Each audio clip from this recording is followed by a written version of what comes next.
The Adventures of Sam Spade, Detective. Brought to you by Wild Root Cream Oil Hair Tonic.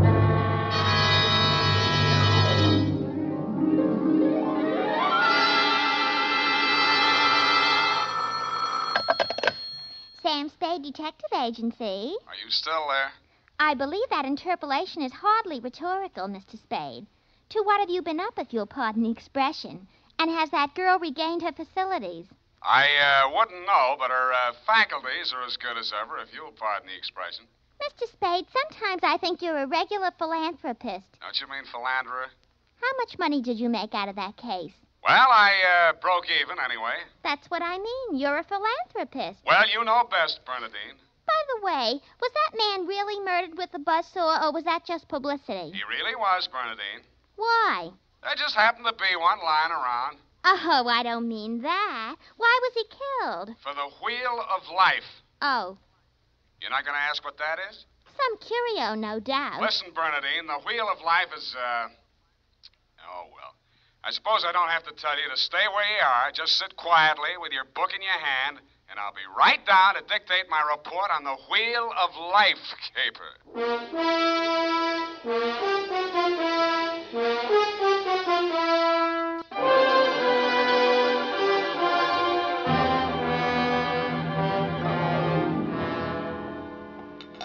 I went down to St. James Infirmary to see my baby there. Ready, Bernadine, little flower? I'm way ahead of you. Keep it clean. No more than 3 erasures per page. Okie dokie? Oak. I mean doke. I mean date. Oh, I'd love to. July 11, 1948. To Detective Lieutenant Dunne, Homicide Detail, San Francisco Police. Subject, the Wheel of Life caper. Now, don't go away, Bernadine. I don't know why these things always have to happen to me. Under private detectives in the San Francisco Classified Directory, they're listed somewhere in the neighborhood of 60 agencies, several with large display ads. But somehow she managed to find me. It's all so strange, Mr. Spade. I hardly know where to begin. Well, the beginning is always a pretty good place to start, Miss O'Farrell. Yes, the beginning. It was like waking out of a nightmare you can't remember. Everything seemed out of proportion. Even the buildings along the street seemed to be leaning at a crazy angle. And then I realized I was traveling down a hill. I looked wildly around for something to help me get my bearings, and there was a street sign, O'Farrell. It stuck in my mind, so I gave it to your secretary when she asked for my name. Uh-huh. What's your real name? I don't know. I don't know who I am, where I came from, or where I'm going. Mr. Spade, I'm so frightened. Now, wait a minute. A lot of people suffer from temporary loss of memory. Most of them recover. But amnesia is a sickness, and I am not a doctor. Oh, and you won't even try to help me? Well, I can give you the name of a good head doctor right here in the building. There's also missing persons. Oh, but I'm not a missing person. I'm right here. Yeah, I mean, where you aren't, somebody might be missing you, n'est-ce pas? But the police... Oh, I'd rather not. I might be wanted for some crime. How do I know? You sure you want to find out? Oh, yes, I do. It's terrible not knowing. But I want to find out for myself. Can't you understand that? What do you think I can do for you? You might save my life. From what? I'll try to tell you exactly how it happened. First, I looked at my watch. It was 3 minutes past 10. The cable car stopped at the corner, and a man got on. I couldn't remember ever having seen him before, but then I couldn't remember anything. He sat down beside me, and he caught hold of my arm. I tried to pull away. Well, you can see the marks where he... Yeah. Well, who was he? He acted as if I were... I think I know what you mean. Did you find out who he was? No, I was too frightened to speak. What did he say? He sort of growled it out of the side of his mouth, but it sounded as if he said, Lathrop wants to see you. Mm-hmm. You remember anybody named Lathrop? I can't remember anything before 3 minutes past 10 this morning. Well, let's go on with since then. The guy grabbed you, said somebody named Lathrop wanted to see you, and then what? Well, I went into a panic. I managed to jerk away from him, and I jumped off the moving car, and then I looked in the classified section, and I found you. Why me? I don't know. The name, I guess. A spade to dig up my past. Please, Miss O'Farrell. Do you think I'm very silly? No, I think you're very beautiful. I wish you could remember whether you're married or not. Oh, no. Well, at least I have no wedding ring. What have you got? I mean, besides what's visible. Well, I couldn't find much of anything. I went over my clothing. There don't seem to be any marks of any kind. Oh. Well, you got any money? A little over $300. Let's have it. The purse, too. All right. Lipstick, aspirin, bobby pins, Kleenex. Nothing here. They couldn't have been bought in any drugstore. Powder. Hey, what kind of powder is this? Then there was this in my coat pocket. A match folder. Sailor's Rest Bar, Hotel Calcutta, 1100 Embarcadero. Little number written inside. 120. What's that, a room number? I don't know. My purse, you have to destroy it. Here's $10 of your own money. Buy a new one. Wow. Did you find something? Coin, Chinese bit. Good luck piece, probably sewn in by whoever made it, maybe in China. That ring any bells? No. No, I'm afraid not. Shoe. What? Your right shoe. Let's see it. Take it off. You aren't going to tear it up the way you did the purse, are you? Dust. Plaster dust. Is that a clue? I don't know, is it? I'm not a detective. Well, you are in this case, baby. If it doesn't mean anything to you, it doesn't mean anything. Oh, it doesn't. That's everything. What am I going to do? Well, let me see. First, we better give you a name. Oh, Farrell's all right.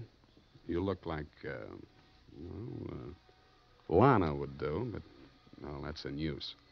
How about Poppy for forgetfulness? Poppy O'Farrell. That's a funny name. Oh, you think so? Huh? I think I like it. You do? I think I like you, too.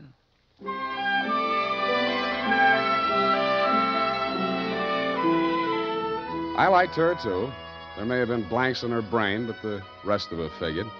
In the elevator, I started adding it up, and by the time we reached the street floor, it came to quite a tidy sum. Where are we going, Sam? Far, I hope. But first, we're going to find you a place to stay. Oh, yes, we must be practical. No use overdoing it, huh? Oh, no, Sam, I didn't mean... Wait. What's the matter? You remember something? That man, the one who followed me this morning, he's standing right out there waiting. The one in the straw hat leaning against the newsstand? Yes. Where are you going, Sam? You stay here. I just remembered something I hoped I could forget. Hello, Shuggy. What brings you back to town? Do I know you? That doesn't matter. I know you. The name you were using when you blew this town was Shuggy Bellows. You wouldn't take the risk of showing your face here again unless the caper was worth it. You got a big nose. Keep it clean. You've been tailing that girl all day. Why? Dame? What dame? Who's Lathrop? I don't remember. Okay, I'll give you a chance to think it over. Hey, officer! You dirty shamus yelling cop. No, you don't. Come here. Here, now, what's going on here? Break it up. Oh, Mr. Spade. Is this fella giving you trouble now? Yeah, what kind of a beat are you pounding here, Clancy, letting a cheap grifter like this walk around with an armpit full of gun? Or are they handing out permits to characters like these these days? Well, now, how about that, son? Have you a permit now? And a gope copper. Oh, so one of them clever lads he is. Well, come along, me bucko, before I lose me temper and give you your lumps now. Stout Okay, fellow. I'm coming. That's better now. Much obliged, Mr. Spade. I'll pay you for this, shamus. And a goop to you, too.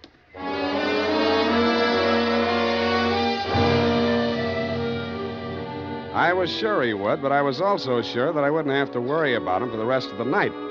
I checked Poppy O'Farrell in at the Belvedere, locked her in her room, and told Tiny Stover, the house dick, to keep an eye on her. When I left him, he was, and he seemed to be enjoying his work. Then I headed for the Embarcadero.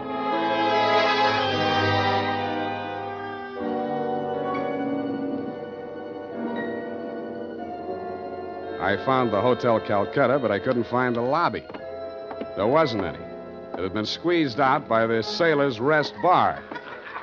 So I tried the bosun-type bartender. Howdy, mate. You got business aboard? Yeah, where do I find the purser? Hey, went ashore. All the officers went ashore except the janitor. He's passed out in his bunk. Oh, how about the passengers? You're in the thick of them right now. They spend most of their time and their money right here. Which one belongs to 120? You a dick? Yeah, but I got $10. Well, what I can tell you ain't worth it, but thanks anyway. He stayed in this cabin. I only saw him at once. That's when he went ashore. I says to the deck steward, that's room clerk to you, who's a general.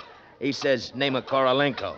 I noticed him because he was a real creep, see? 6'4", a solid brass. His head stuck up in the air, and he didn't move nothing from his stern to his shoulders. A real Frankenstein. Do I keep a 10? Yeah. Do I get a look at his room? Yeah, sure. Go ahead. Who's stopping you?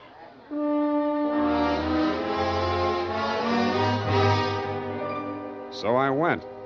Nobody stopped me until I opened the door to 120.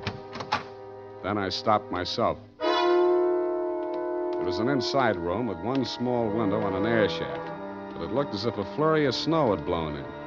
The floor and the rest of the flat surfaces were sprinkled with a fine, dirty white powder. It wasn't snow, it was dust, plaster dust, like the stuff I'd found in Poppy's handbag and on her shoes. I shook the place down, not expecting to find anything. I didn't until I opened the wardrobe.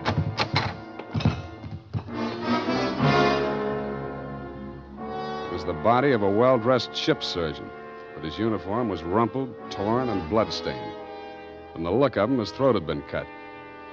I wondered if Poppy would be able to jog her memory that far back. When I found the murder weapon, I hoped she couldn't. I really did. It was not a knife. It was not even a razor. It was an electric buzzsaw. That tore it.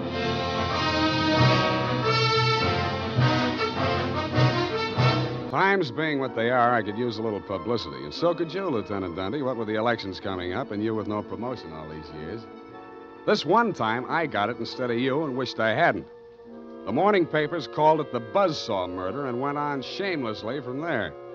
Horror killing related by private eye. Stan Slade, ex-Pinkerton man, mum on mystery woman.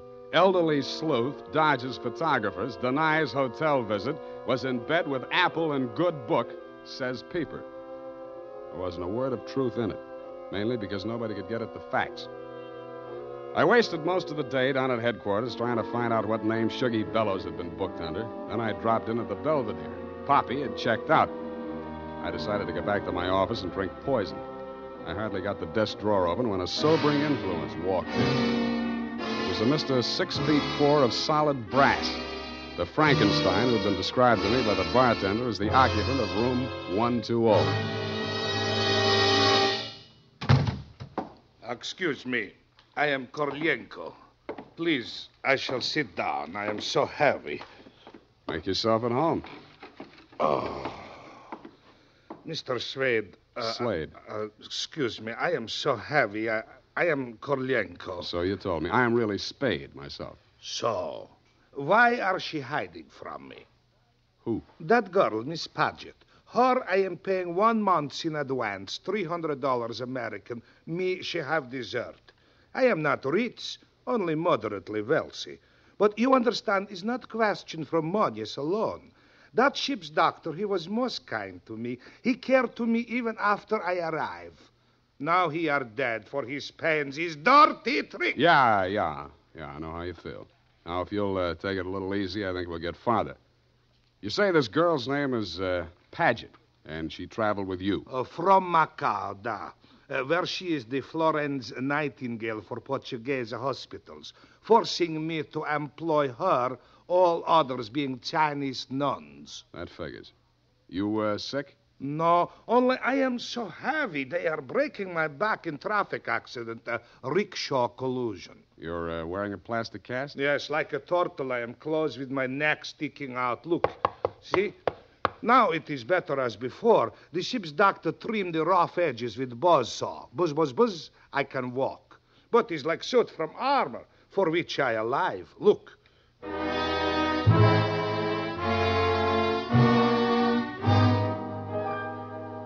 I looked again where he opened his shirt front, exposing the gray-white shell of plaster that surrounded his trunk from collarbone to hips.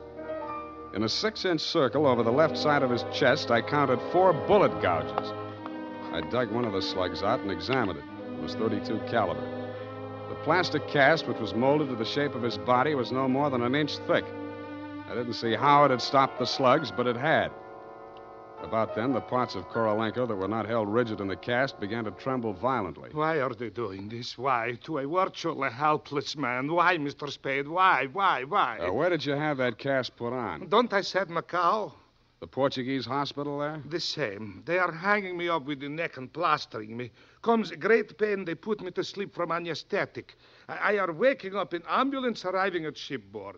Why you wish I should tell you my operation? More important things we should be discussing. I think so, too. I think Miss Paget and her friends had something they wanted to smuggle out of Macau and into San Francisco, and you're it. Oh, excuse me. I am not comprehensible. Look, I mean, while you were out with the anesthetic, they planted the goods, whatever they are, in or under your cast. Oh, that is why I am so heavy. The wheel. The what? The wheel. Look, I'll show you. He hauled a manila envelope out of his overcoat pocket and waved it in my face. I took it over to my desk and fished out the contents. It was a set of X-ray films. 3 of his spine, showing the fractures, 4 of the skull, 3 I couldn't figure out, and 1 of his rib cage, only something new had been added. In silhouette, it looked like the wheel off of a child's wagon. What is it, this wheel? What to do? What to do? 6 months I must remain in this straitjacket. If I remove it, I die. If I keep it on, they kill me to get their smuggled. Well, you look to me like the luckiest man alive. That wheel, or whatever it is, saved your life by stopping 4 slugs. But still I shall die. How shall I die? When shall I die? Your best advices, please. Korolenko, I think you better die right now. Excuse me? It's the only safe place for you. The morgue.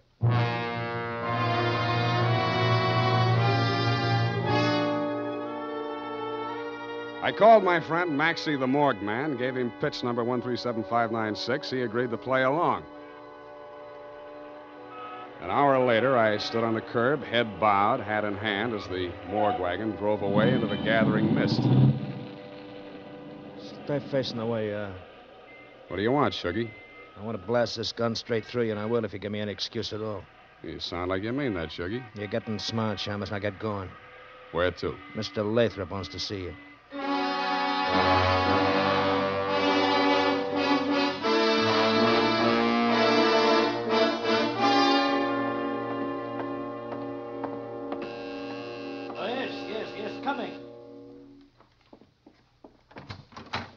Shuggy, dear boy, you've not failed me this time. This will be the fabled Mr. Spade, eh? Come in. Sit down, Mr. Spade. We'll talk. Tell your Gunsel to get that pistol out of my ribs. Oh, yes, indeed, Sugar. You mustn't overdo it. And get him out of here. I'm tired and nervous, and my price goes up $1,000 every minute he's in this room. When I get to 10,000, I kill him. Then the price jumps to 100 to take care of me on a murder rap. I should ought to plug you downstairs. Come, Sugar. Don't be ungracious. You wait in the other room now. Okay, it's your party. I get mine later. Oh, dear. His bite's much worse than his bark, Mr. Spade. Don't start boring me so early in the evening. I came here to talk about the wheel. Oh, so you know about the wheel. I do better than that. I've got it. That may well be, but do you know what to do with it? I got 2 possibilities. I can turn it over to the cops and you with it, or I can sit on it until it hatches. A quaint conceit, sir. Round and round the little wheel goes, and where it shall stop, nobody knows. That's where you're wrong. It stops right here. So you better start placing your bets. Just what do you mean by that, sir? There's part of it. What is it? It's one of the slugs you gunsel through at Korolenko. I got 3 more just like it that I dug out of him before he was carried to the morgue. Well, an advantage, I'll admit. But hardly worth your while to take advantage of. Don't be too sure of that. Just how much do you know about the wheel? So far, it's been worth 2 human lives to you at the risk of your own. That tells me all I need to know. Oh, no, not quite. Men have been killed in holdups for a few paltry sovereigns, but the wheel is a horse of another color. Let's not change wheel horses in midstream, Mr. Lathrop. Yes. You must understand that the wheel has no absolute definitive value. Monetarily speaking, the British Museum might pay close on to £5,000, hot as it is, for the privilege of returning it. Occidentals aren't the puka sahibs that they once were in the Orient. The theft of the wheel, if countenanced by the Western powers, would have most grave consequences. Most grave. Are you attending, sir? Wake me up when you get to the point. Well, the point, sir, is this. That little wheel of gold, is the wheel of life, which the Buddha himself is said to have received into his hands from paradise. Now, given such a relic, a few old Buddhist monks can set up a shrine which, even in the most miserable surroundings, can attract enough pilgrims to outgross Radio City, Madison Square Garden, and Miami Beach in season. To say nothing of Hialeah. Yes, quite. In short, we propose to act as booking agents for the wheel on a royalty basis with a percentage of the house. Mm-hmm. Why did you bring it to San Francisco? But, good gad, sir. Were we to bargain in the Orient, we should be hacked to pieces in our beds. I'll settle for a lump sum and let you do the bargaining.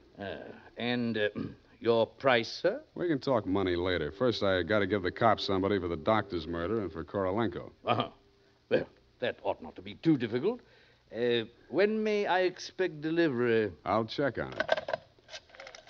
I went down to St. James Infirmary. City morgue.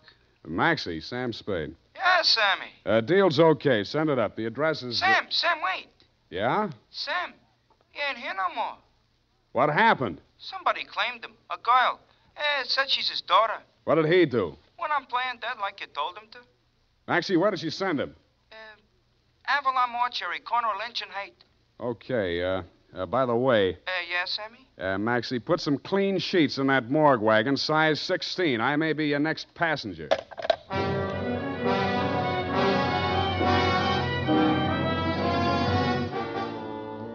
At the Avalon Mortuary, the night watchman let me in. He said Mr. Korolenko's daughter had brought an overnight bag and was keeping a vigil by his beer in slumber room number 7.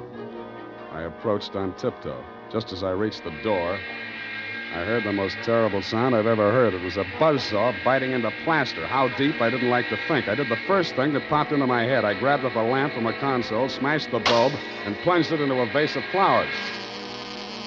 As luck would have it, slumber room number 7 was on the same fuse box. As luck would not have it, I was facing a desperate woman in the dark. I hugged the carpet while she emptied her gun. I hoped she didn't have a spare. I forgot about the buzzsaw. The room lighted up momentarily from the lights inside my head, and I staggered back against the wall. I waited for her to get her bearings again. There was no hope of me getting mine. Then I heard a big, hollow thud. The whole room shook, and the lights went on. Poppy O'Farrell and/or Paget lay on the floor under the stony weight of Korolenko plus 60 pounds of plaster. Get up! Get up! You're crushing me. I can't. I'm so heavy. You comfortable there, Korolenko? Comfortable in such situation? Do you ask the turtle? Are he comfortable? Is Faker on bed of nails? He's equally here as elsewhere. Yeah, okay. Just hold her there until I get a statement. And he did. Item, statement by the aforesaid. It was like waking out of a nightmare you can't remember. Everything seemed out of proportion. That was her story, and I had to admire the way she stuck to it. But if you keep trying, I'm sure she'll get back enough of her memory to confess that she planted the wheel of life in Korolenko's turtle shell when she decided to double-cross Shuggy and Lathrop. They never tumbled to her hiding place. They were gunning for Korolenko because they thought Poppy was working with him, which was true in a way, but not the way that they thought. That's why they tortured the doctor in an effort to learn Kay's whereabouts. I understand your boys have picked up the rest of the trio, and they can tell you everything except why I conceived the brilliant idea of having Korolenko play dead. Between you and me, amnesia's a handy little gadget to have around, Dundee. I'm trying to draw a few strategic blanks myself. Period. End of report. Pardon me, Mr. Spade. Yes. There are just a few little coincidentals that I do not find entirely reprehensible. Such as? Well, I don't want to appear lucid or anything of that type. Believe me, you doesn't. I mean, don't it? Oh, you say the sweetest things. But it's about the wheel. Oh, yes, the wheel. Well, I'll tell you what you do. You type that up. I've got a call in about that now.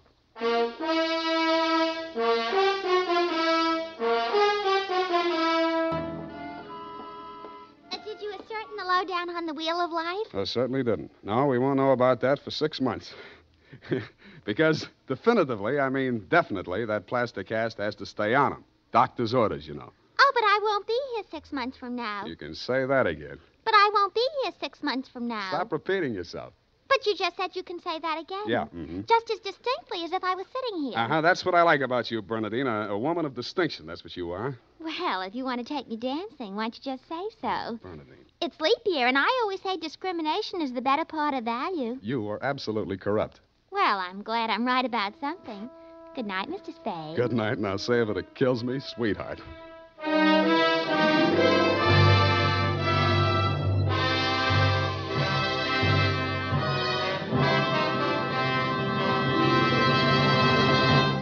The Adventures of Sam Spade, Dashiell Hammett's famous private detective, are produced and directed by William Spear.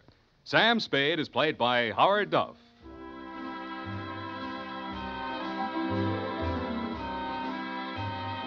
The Adventures of Sam Spade are written for radio by Bob Tallman and Gil Dowd, with musical direction by Lud Gluskin. Gil Dowd directed tonight's broadcast in William Spear's absence. Join us again next Sunday for another adventure with Sam Spade, brought to you by Wild Root Cream Oil.